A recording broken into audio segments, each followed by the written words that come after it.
Sahanavavatu Sahanau bhunaktu Sahaviryam karavavahai Tejasvinavadhitamastu ma vidvisha vahaihi. Om Shanti Shanti Shanti. Brahmanandam Paramasugadam Kevalam Jnanamurtim Dundvatitam Gaganasadrisham Tattvamasyaadilaksham Egam Nityam Vimalamachalam Sarvadhi Sakshibhudam Bhavatitam Trigunarahidam Sadgurum Tam Namami Sadgurum Tam Namami. So in the last class we have seen that it is not the Atman Sadayeva from that infinite Satta. Satta is the existence principle alone. This duality has come, said in the previous verse. Now in the last class we have seen it's not even from that the whole duality expresses. It is because consciousness is expressing through the mind. Did you understand by that? Last verse is, mind is the reason for the perception of duality. It's not the Atman, the self, the consciousness per se. It is not that. Consciousness looking out in the world through the mind sees a world which is, which appears to be real. Absolutely, because it's not easy to accept the fact that the real has given birth to the unreal directly. We cannot accept that. So here the teacher explains, it is not that it has given birth, it looking out through the mind appears that the whole world is real. And how do we know that? By the Anvaya Vedireka method. When the mind is there, there is world. When the mind is not there, there is no world. Like in deep sleep, murcha, etc. Only in the presence of the mind there is a world. In the absence of the mind there is no world. So, Manohi, mind alone is the world. In the Vivek Chudamani, Shankaracharya says, here also he says, that mind, and which mind? Not the Nirvikalpa mind, not the mind without any agitation, not the mind which is reveling in itself. It doesn't create a world of unreality. What creates? The spandanam of the mind. So, which is the mind which creates the illusion of the world is the vibrating mind. Is that clear? It is nothing difficult in this. That is very clear. When the consciousness expressing through the mind, which is in agitation, you see a whole world as agitated. Chalanatmagam jagat. Okay? That is what is said in the last verse that we have done. And here he goes now. Asado mayaya devana, that we saw. Advayam cha dvayabhasam. Dvayabhasam means grahya, grahaka, bhavam. Dvaya abhasam. Both are only pradibhashikam, not real.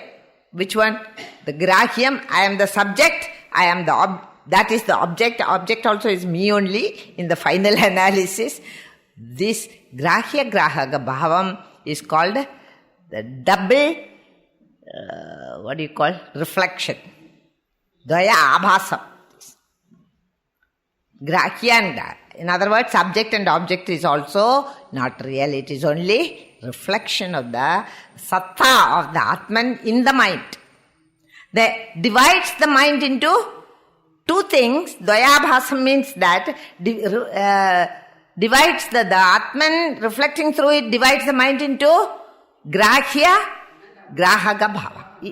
So it becomes, the mind becomes both the subject and the object. Rayagraha bhavam is there, the swapne na samsheha, and nobody has any doubt about it when it is dream. In the dream, who is seeing? Who is the subject? The waking mind only is the subject. What is the object? Mind alone. Mind alone has become the dream objects. Mind alone has become the dreaming. Mind alone has become the dreamer, the dvayabhasam. About the dream, we are very sure. But when it comes to waking world, we are not very sure. Dear Gaudapada continuously labors, as it were, to tell you that there is no difference between the waking and the dream worlds. The mind in the dreaming, in the waking world also does the same thing. Becomes the subject, become the object. Where there is no subject-object division, there is knowledge. Where the mind has quietened, where there is no mind, as it were, as though there is no mind, which is, you explained a beautiful word, amani bhavam of the mind. There is no mind state. Amani bhavam means what? No mind state. It's not a mind. In other words, it doesn't do any of the work of the mind, of dividing, of knowing, of this. Mind has become absolutely silent mind, layam, as it were. Is it death then? We should not kill the mind. Nasham is not said. Mind is gone. That's the greatest instrument that we have. Mind is the greatest instrument. If the mind is gone, then you are only a vegetable. You understand this? Mind cannot be destroyed. See, a major is looking at his soldiers, and he cannot control them. So what does usually they will do? If you cannot control them, make them stand in a line and chish, chish, chish, all dead. Is that what a good major should do? What he should do? He should discipline them. Samadbheda danda, whatever. You have to discipline them. Is it not? That disciplining of the mind is by making it understand its reality. Have you understood this? Oh, you can shoot them, but don't shoot. But discipline the mind. Don't kill the mind. Discipline the mind. Here he says, Advayancha dvayabhasam manas swapne na samsheha. There is no doubt about it. And if by very many logical conclusions we have come to the understanding that there is no difference between the swapna and the waking state. So, if dvayabhasam is there in the dream, dvayabhasa is there in the waking state also. He says, Advayam cha dvayabhasam, one mind becomes many. Only one mind is there. That mind sees, makes everything look as so many. One eye only which is diseased, can see many moons when it looks out. But a diseased mind without any, eye without any disease will see the moon as it is. Okay? Now what should we do? This diseased mind has to be taken care of. உனக்கு கண்ணே தேவையில்லைன்னு கண்ணை உடைச்சக்கூடாது. When your eye is diseased, you don't go and, now I don't want the kanna. We don't say. We only repair it, rectify.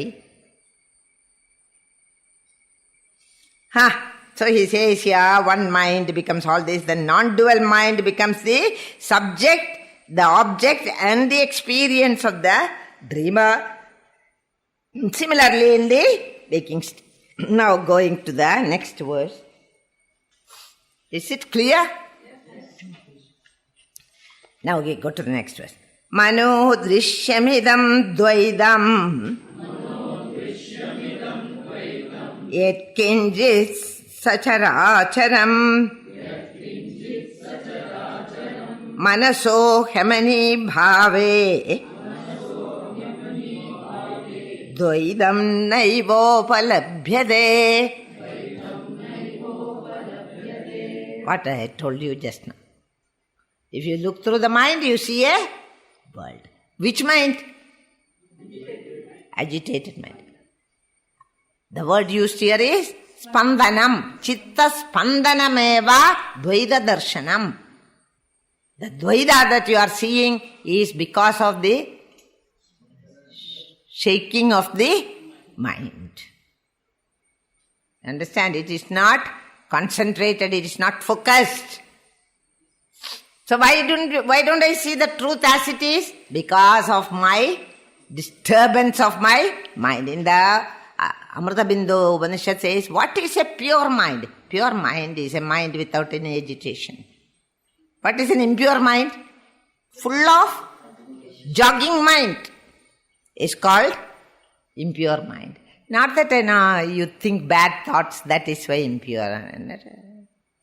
Bad thoughts or good thoughts, thoughts are thoughts. And when there are thoughts and it creates agitation, why do you think only bad thoughts make you agitated? Do you know? The girl is in love with the boy and the parents are opposed. So what will happen? Agitation. You understand? She doesn't eat, she cries all the time and mother wonders what has happened to her. Even a good thing, to love someone is not a bad quality. But even good things can make you agitated. Hatred can agitate your mind. Love can agitate your mind as much.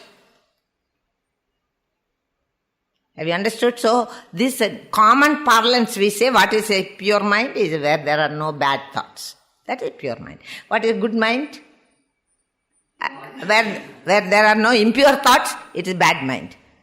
Where there are no good thoughts, it is impure mind. Where there are good thoughts, it is pure mind. That is what a common understanding. It doesn't apply to Vedanta. Vedanta is a logical science.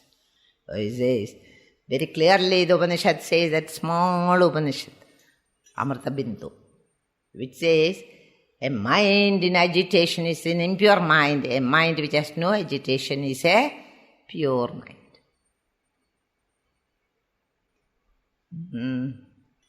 So only thing you have to do is bring your mind to quietude. And if you can do it without any meditation, you are very naive. You are an evolved person. But if you need to meditate and bring it to quietude, please do. By understanding, I will get that.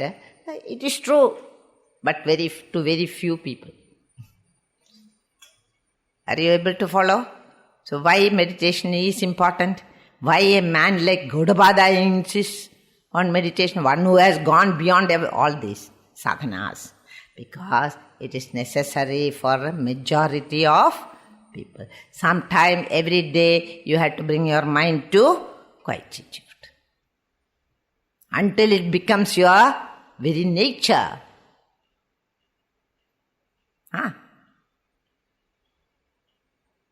What these teachers, as soon as they go to a class, they ask, are you meditating?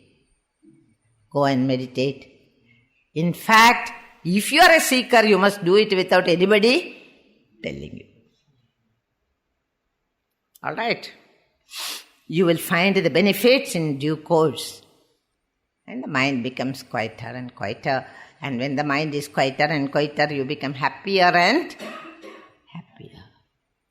Mind becomes light.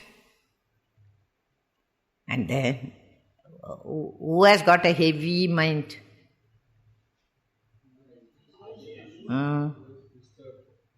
Disturbed mind, unhappy mind, grief-stricken mind, they are all very heavy. Sometimes when you are hurt badly by somebody, they shouted at you and you cannot bring out your reaction in any way, then there is such a heaviness in the heart. You feel you don't deserve this. You feel the reaction is from the heart, not even from the mind. And then you feel like, why we cry is to release that pressure. And when you cry, you feel relieved, little bit. Okay. So here he says, Mano drishyamidam dvaidam. Whatever you are saying is perceived in this world, movable or immovable, it doesn't matter. Chara, achara, movable, living or non-living.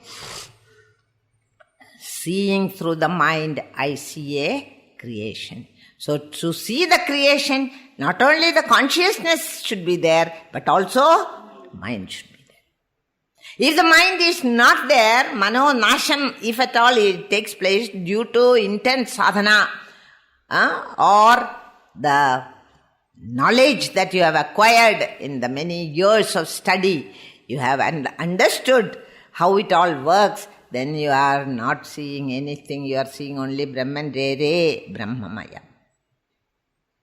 Everything is Brahman. To that mind, there is no agitation. So, Manaso Hamani Bhave Dvaidam Naivo Balabhyade. Very simply he said, if there is Amani Bhavam in the mind is not, but the perception of the mind for plurality is not perceived when the mind is in the Amani Bhavam. What is Amani Bhavam? Mind is no longer a mind. Amani Bhavam, if you make a literal translation, where the mind has lost its mindfulness. Something like that. You understand? Where there is no. It has understood the truth, and when it looks out through the mind, everything appears to be that. Why? Because it has turned its attention to the source of itself. Turned its attention inward. And then finds that all this that I see, 1, 2, 3, everything is nothing but this consciousness in me. Is it not? Brahmaivaham jagatcha sagalam chinmatra vistaridam. It's an expression of the chit, the mind. And the mind and its components, the andhakaranam and its components it is. That what I am seeing is that only. And how did I create that? Avidya. Sarvam cha edad avidya kalpidam. Not really. Imaginary. The world that I am seeing is my own imagination, the mental. So here he says, is nothing but the mind, there is nothing but the perceptions of the mind. Whatever you are seeing, for plurality is not perceived when the mind is transcended. Either in deep sleep or in murcha, you don't see the world. Or when you have realized, you don't see. When you are in samadhi also, you do not see the world as such. They have all become solidified, as it were, and you are in yourself. That mind has become sunk in samadhi. What happens? The mind and its perceptions, everything has sunk into the consciousness. Consciousness become aware of itself. And this instrument called this binoculars we call mind is not there in Samadhi.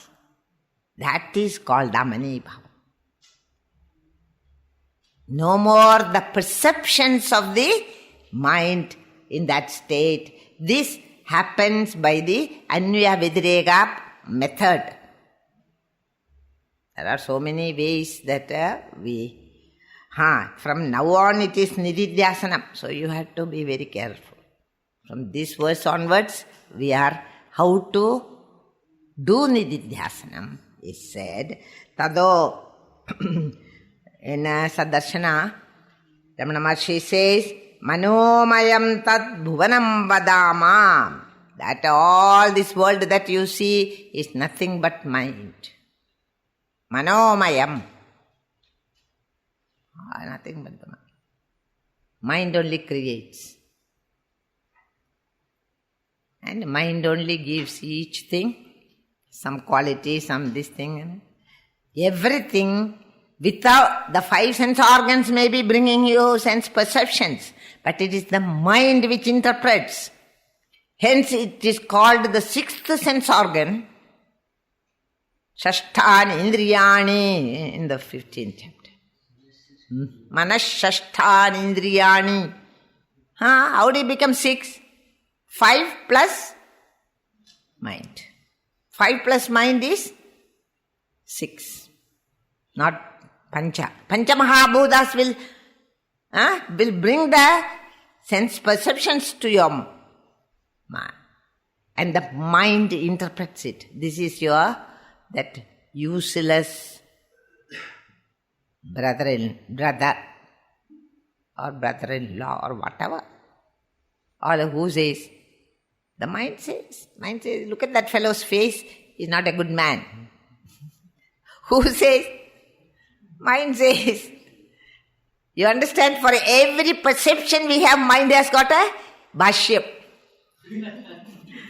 It tells, it gives you, suppose you see a man after 15 years, then the mind will give you the full biodata of that man.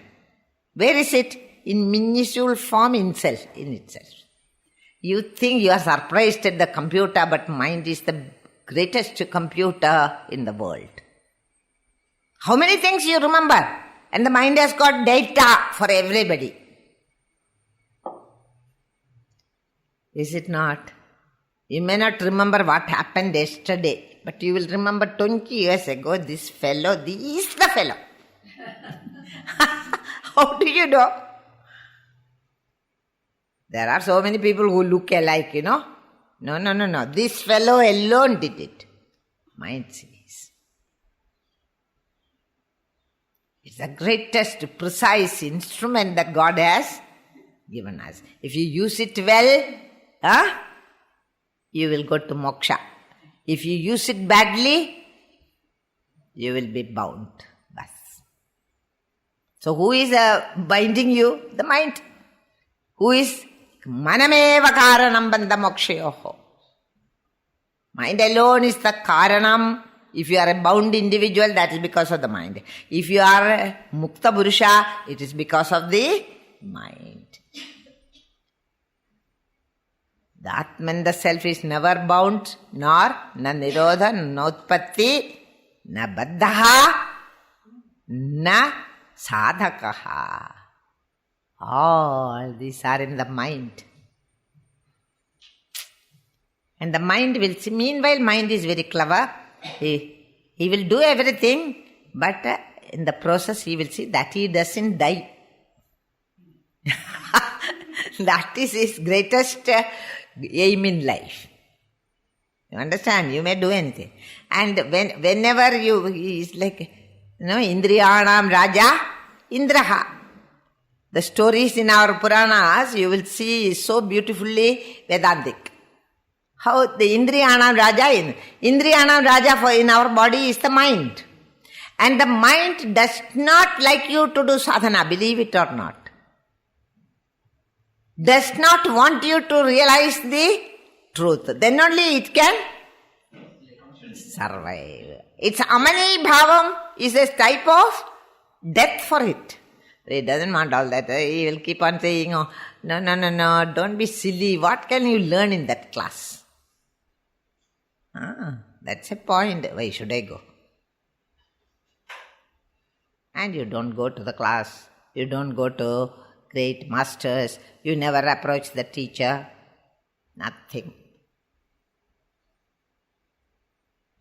And you will remain a samsari, cribbing at every incident, and life will go like that. Pass the life like that. And what manaso hamani bhave dvaidam nobalabhyade. There will be no dvaidam when the mind is standing as a nirvikalpa mind. Without any vikalpa, without any sangalpa. Sangalpa vikalpatmakam manaha. The definition of mind is what? Sangalpa vikalpatmakam. All the vikalpas, all the misconceptions, all the imaginations are all the work, handiwork of the mind. And the mind is not there, means not that it has died, but it has become quite tent by understanding, by vairagyam, by the knowledge of the Shastras. When it starts seeing rightly, Dvaidam disappears. There is no Dvaida world for the man of realization. That is what he said. Mindlessness does not mean the destruction of the mind, but making the mind an important mind without the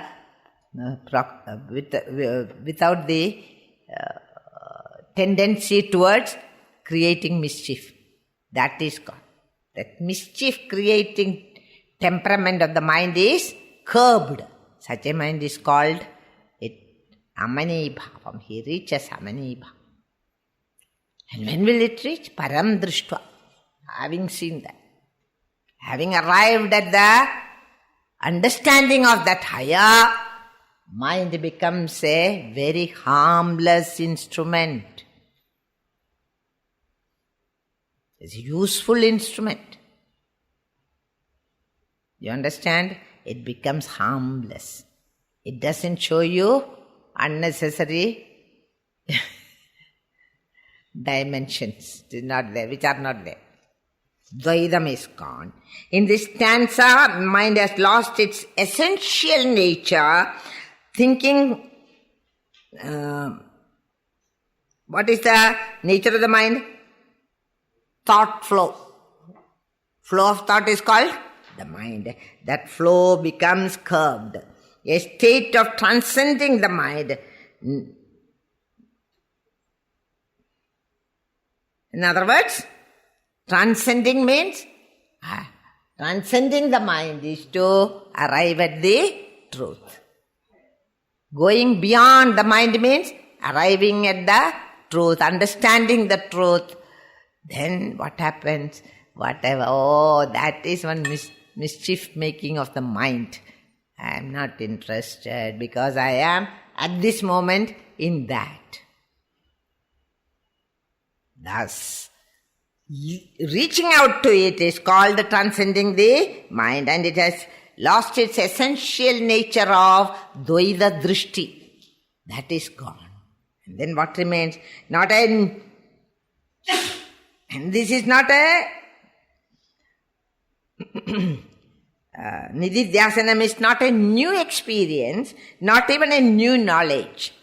Knowledge is the making use of the knowledge that you have already acquired and using it to discipline the mind is called Nididhyasanam. Not a pramana nor doubts are cleared in Nididhyasana. Nididhyasana is for removing our habitual, erroneous perceptions. Nididhyasana is for what? Not to create new knowledge or anything. But habitually we are thinking wrongly. That wrong thinking has to be curbed. And Dvaida has to be destroyed. One such orientation is that, what is that? erroneous thinking. One of them is, at least one is said here, that moksha is there and it is in the future, which will save the mind from moksha is not now. It is going to happen in the future. This erroneous thinking makes the mind to live for some more time with you. Ramana Maharshi says, Margane Krude Naiva Manasam. The mind which goes in search of that highest truth, one wonderful thing happens.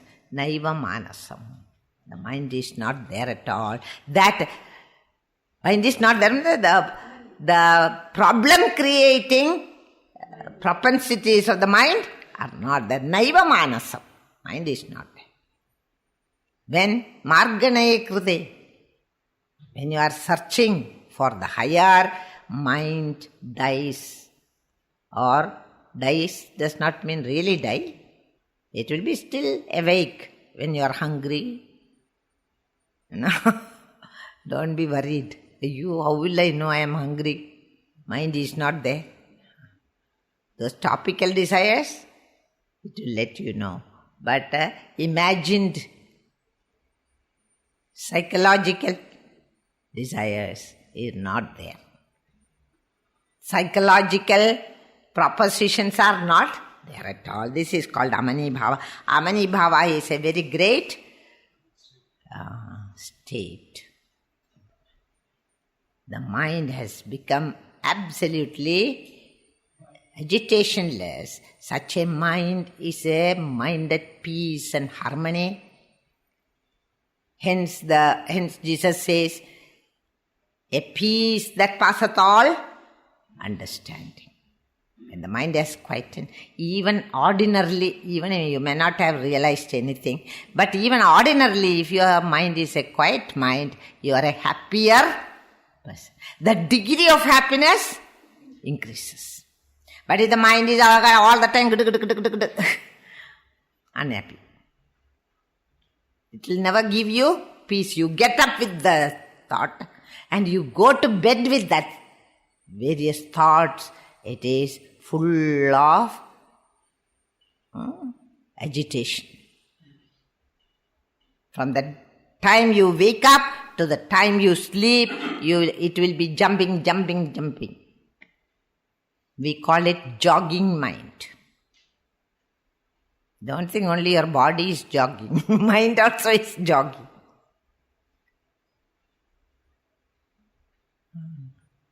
Body's jogging is good for health. Mind's jogging is destructive. It is destructive.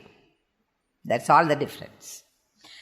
Okay, so now the movable, here he says that the plurality is an apparent perception of the mind. He is very careful to include in the world of delusion both the movable and the immovable. Because the movable includes and incorporates in it the entire world of conscious living beings, and the immovable embraces the entire world of inert matter. And the world is a combination of both. Charam, acharam. Akhanda mandalagaram, vyaptam yena characharam. Don't think only in the moving mischievous human beings that Paramatma is there. Even in the acharam it is there, but only they don't have the instruments to, the upadhis are not there. Hence you do not see whether they are feeling anything. If you kick the stone, whether it is shouting at you, we don't know. Maybe. It takes you. The man who is very sensitive to this teaching, for him everything has got a chit. But we are not sensitive, na? We think only we know. Nobody else knows anything. So there is the story of the Zen master to whom a student came once, and he said he was in a deep disturbance, because he fought with his wife, and he said, to hell with this wife also. And he ran to the Zen master. And he went, and when the master was sitting, and usually they are very peaceful people, these Zen masters, just like our Mahatmas and all. So he was sitting quietly. When he came, entered, he was in such a fury, because he is coming from the samsaric world. And he kicked the door, threw his chappals at the door of the master, and went and saluted the master and said, I want to be taught the Bodhisattva. You know, the knowledge. You give me the knowledge of Bodhisattva. So the teacher didn't. First, before that, you go and ask forgiveness from that chappal and that door. I'll teach you. But first you cool down. Is it not? What does it mean? Cool down. And remember that everywhere there is the Lord. There is that power. So you ask, you have kicked the door, you have thrown the chappal, put it in its right place and salute them. Then I will teach you. So he went to do that, and the story goes, then and there the man realized. He realized the oneness of everything. Such beautiful koans are there in the Zen Buddhism. So then that awareful living, even if you are nothing, just watch your breathing going up and down. Suppose there is nothing else to do, don't think about somebody else. What for? Why? What will they give you? Instead of that, you just close your eyes and watch the breath. You will be surprised. You get very peaceful mind. Even if you don't do any other meditational practice, you just learn to, whenever you get free time, just watch your breath going up and down and go with it. It's prana vikshanam, as we call it, will make you very, very quiet in the mind. And such a quiet mind will be useful in meditation, will be useful in whatever you are doing. One day one boy came to our Chinmaya mission in Madras with a friend. And he said, I want to know, Amma, I want to buy some beginners' books from the mission. So suggest what I should buy. I was curious. So I said, why you are suddenly wanting to learn Vedanta? Then he said, there is this friend of mine who is in our office, in our company, and he is always calm. Whatever the master says or anybody goes, he is very calm. So we all asked him, how can you keep calm like this all the time?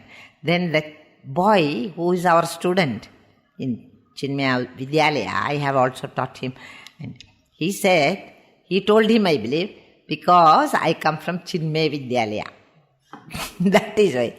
And so the other boy became very curious, and he came to our, and we had a big long talk with that boy. See that how did we did teach him like this and all. There is no classes for the children, but from the general ambience he has picked it up. What is use of getting agitated unnecessarily? Whatever is happening, if you do your work, that's all. That was his philosophy. And how did he get a philosophy? From this school. It should come from the house. If it didn't come from the house, at least it should come from the teacher. You understand? So, it's never too late. Make your mind quiet. Whatever happens, I do my duty, whatever it is. Do your karma, kartavyamidi. It has to be done, so I do. Whether it brings good results or bad results, first of all, don't expect results. But even if it is good results or bad results, never get agitated. I have done my best. But do your best. And you are peaceful. Such a quiet mind doing work in this world always attain great results. Because a quiet mind doing work is different from a disturbed mind. Maybe working, but that work does not bring about fantastic results. When your mind is disturbed, you have lost half your ability to work. All this is in Karma Yoga in the 3rd chapter of the Gita, but not here. Now I am taking Upanishad, and we have finished Sarva Dharman Paritejya Mamekam Sharanam Vraja. That stage we are. And rightly so, all white hair only I am seeing.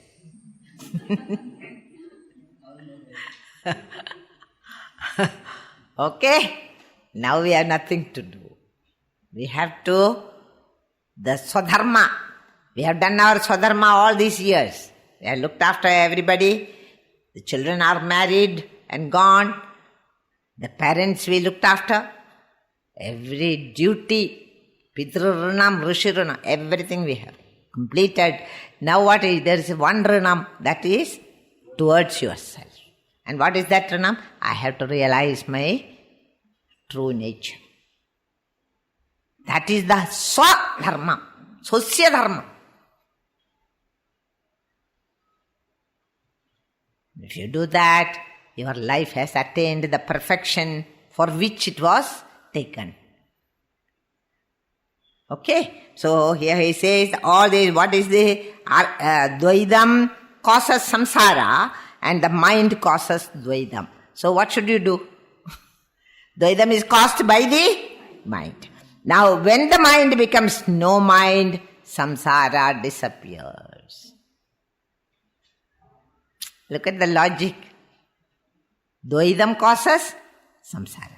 And what causes Dvaidam? Mind causes Dvaidam. And when the mind has become quite tense in the understanding of the truth, what happens? There is no mind. And there is no mind means there is no Dvaidam. And there is no Dvaidam means samsara has disappeared. That is the logic that they have given. No Dvaidam, no samsara. Basing upon the great master insists upon the belief that the world is but a perception of the mind. He points out that in the absence of the mind, the pluralistic world totally fades away from our experience. Again, in one's own day-to-day experience also, when the mind is wandering either in its preoccupations with an immediate problem or when the mind is wool-gathering, the immediate happiness round about such an individual such an individual is not perceived. Happenings round about such an individual are not perceived by him. What are? How can individual be are? Such an individual round about such an I don't know, their construction is wrong. Immediate happenings round about such an individual, and becomes evident to all of us in our own experience that where the mind is not, the world is not. This is already explained. Where the Anvaya? Happenings. That's The immediate happenings Happenings around round such an individual are not perceived. happenings. Happenings are not perceived. Perceived by him. And it becomes evident to all of us, there is no comma there, in our own experience that where the mind is not, there the world is not. So, whatever sorrows you have, whatever problems you have in this world is all the vikriti of the mind. Prakriti vikriti. You understand? It is the mischief of the mind. And it creates, then you say you are bound, you have to attain moksham, you have to do sadhana more and more. Then the teacher says no sadhana is required. you know you are the truth and there is nothing more to know. And I am non-dual, ekam advitiyam Brahma.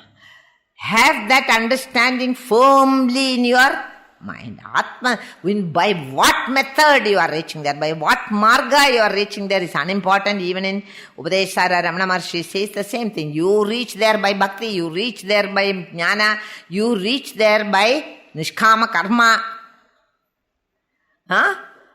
Or you reach there by meditational practices as in Raja Yoga. What is your marga? We are not asking. We are only asking, may go deep in that path. Now, when you are in one path, you don't try to hand in every pipe. You'll reach nowhere. Suddenly you heard about Kundalini Yoga, you went. And then one lady comes and she says, I'll teach you Sahaja Yoga. Arre, how can anybody teach Sahaja Yoga? Sahaja means I have reached the end of Nididhyasanam. All the time I had no doubt about me that I am that. Then what more can she teach us in that yoga? So I went one day. I am a curious person, not that I want to learn any of those things. And when I just wanted to see the fun that they all create. And she said, take some deep breath and hold your hand here. You see, cold air will be coming from your uchi. What do you say? Murthni. From the murtha. So we all held. Then afterwards, how many of you didn't feel any cold air? I said I didn't feel, and I put down my hand. No cold or anything. So many people did. And said, she asked me, where from are you? What is your, attachment? I am from Chinmaya Mission. That is why you never felt. Is that any reason? That's the last I saw her. You understand? This type of cartoons we go and see.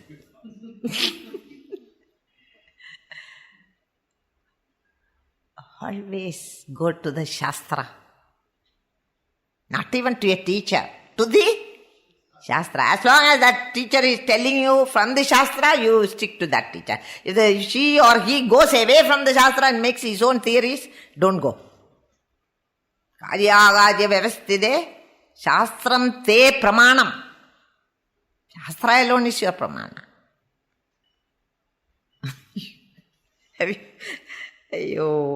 I don't know. Now I am happy, I don't go anywhere else. I only go to my Shastra and study again. If I have a doubt, I study again and again and again until I get an answer. So we have already is to read this sublimation of the mind. Transcending the mind means the mind has been sublimated. And I am not looking down now. I am looking higher, into the higher realms of experience. And I am, no longer I create the Dvaita Drishti. The mind does not create Dvaita Drishti for us. Advaita Anubhuti will be the result. When there is no Dvaita Drishti, that peaceful mind itself, or mind intellect equipment in the intellect, which is now Vishuddha Sattva, you have the experience divine. So where do you realize? In the intellect. Pure intellect. And what is pure intellect? Where there is not even a trace of ego. Pure intellect. And what? Where will you experience? In the bhumi only, in the earth. That devas and all don't realize. That is why they have got so many bad qualities. Devaloka is a bhoga bhumi, not a yoga bhumi. You believe it or not? Bhogam. And they eat and drink and debauch so much that they have no time for yoga. Here we are not allowed by a kind providence that always there will be some things to be sorrowful about. There is no pure bhoga here. Those who goes into pure bhoga will never, they will only... Yoga is not the yoga you get if you are pure. But roga you will get, it is pure bhoga. Bhoga leads to roga.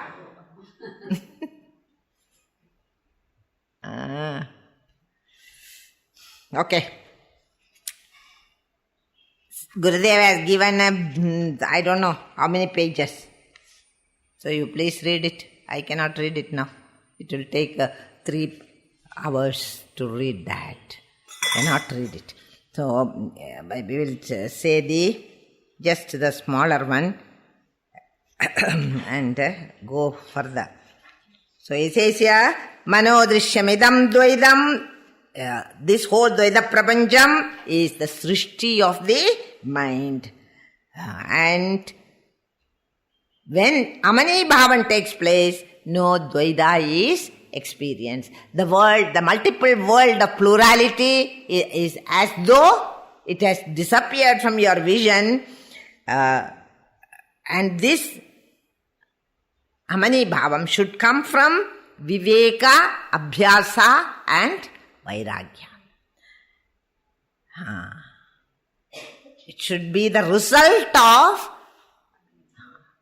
all the sadhanas, sadhana chadushtaya, sambanna adhikari, viveka, abhyasam, vairagyam, all should be there. The vairagyam born out of viveka alone will be helpful. And when the mind goes into deep sleep, what happens? This dvaida is not there. By Anvaya Vedireka, we come to understand mind alone is the cause of the dvaida prapancha. Having understood it, you quieten the mind by nididhyasanam, by meditations whenever you can, by constant watching the mind.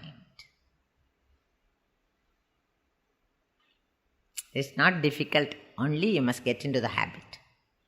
See, when you are not talking to anybody or when you are not using your mind for any other worldly vaivaharam, you should learn the habit of looking within.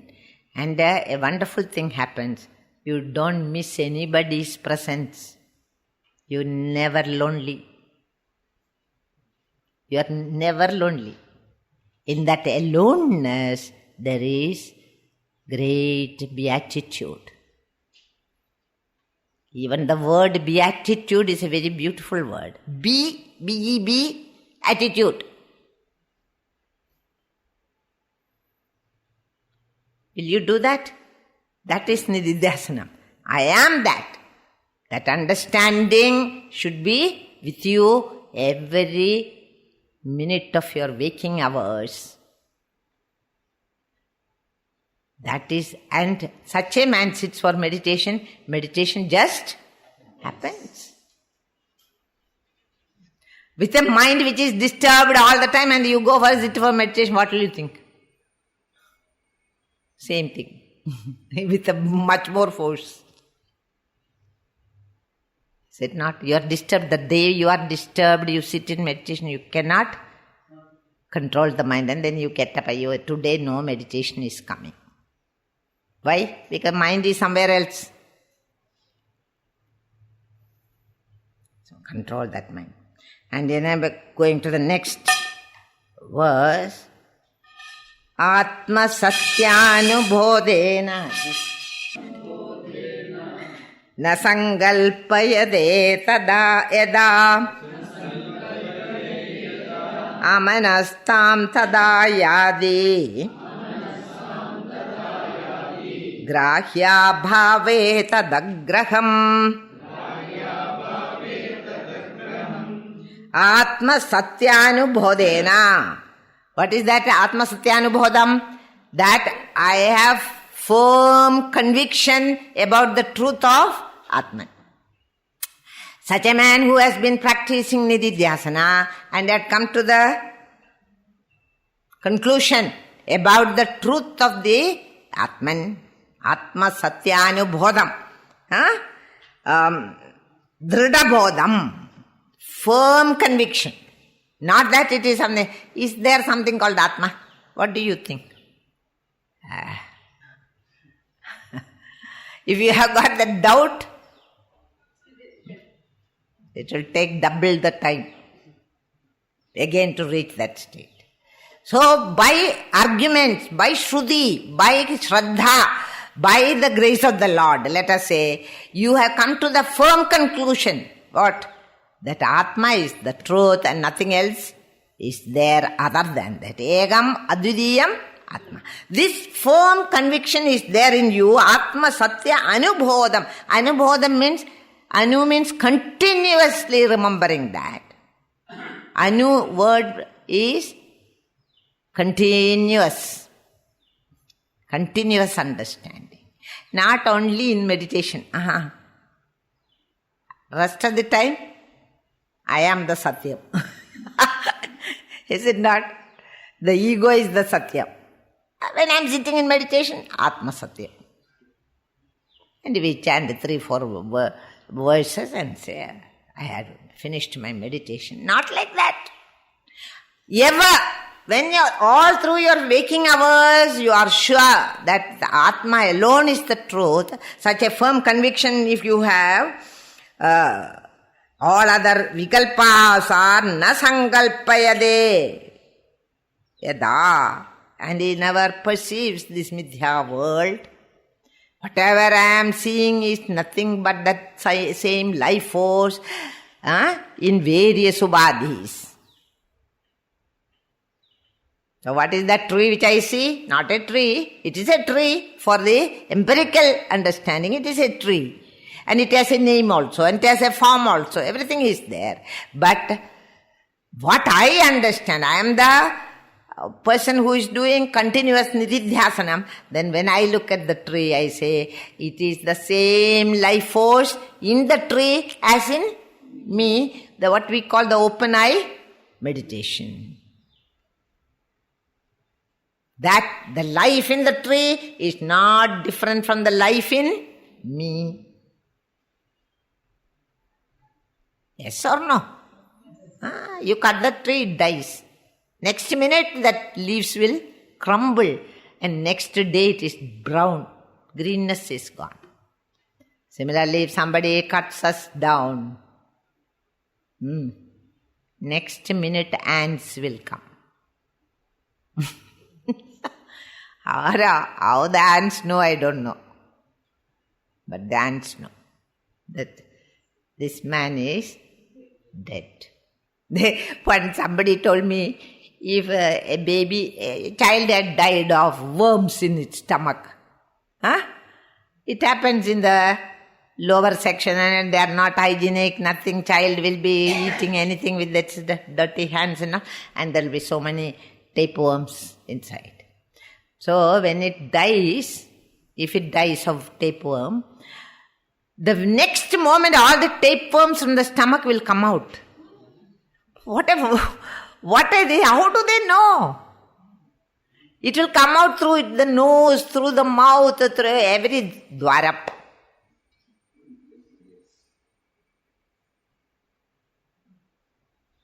How does it know? This body is no longer useful to me. Conscious.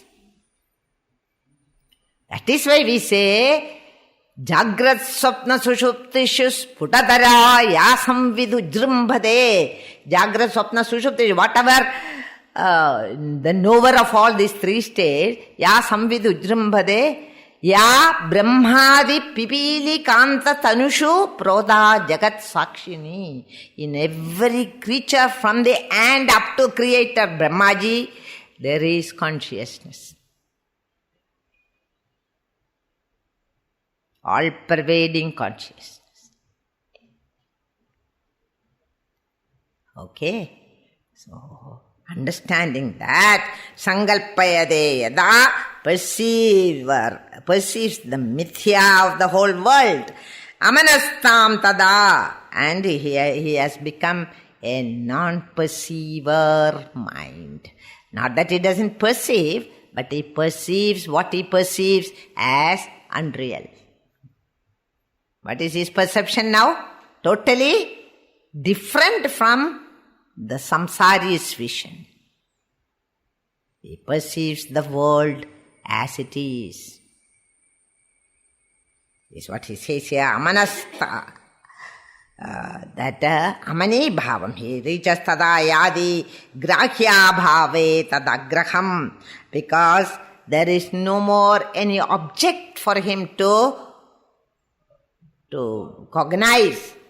He is the cognizer without any objects. That means his perception is from the portals of the truth and not from the portals of the mind. His the area from which he is seeing the world has changed. It's no longer the mind, but the mind perceives from the lap of the truth, let us say. And entire, a different perception takes place. What is that perception? Everything is that one expressing through so many objects in the world. This is the vision of a man of realization, whereas what we do generally is the Dvaita vision. And in that Dvaita, why should I take all the trouble of doing all this? Because in realizing that truth, you get rid of all your shoka, moha, nivritti. In the Upanishad, in the Ishavasya Upanishad, it said, having attained that, what is your nature? You see only egatvam anuvashyadi, ka shokaha ka mohaha. Thereafter, where is shoka? Where is moha? There is neither grief nor delusion after getting such a samyak drishti, and our effort is to gain that.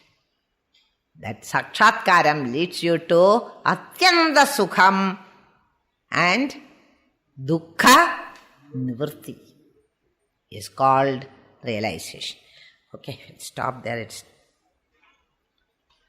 Krishna.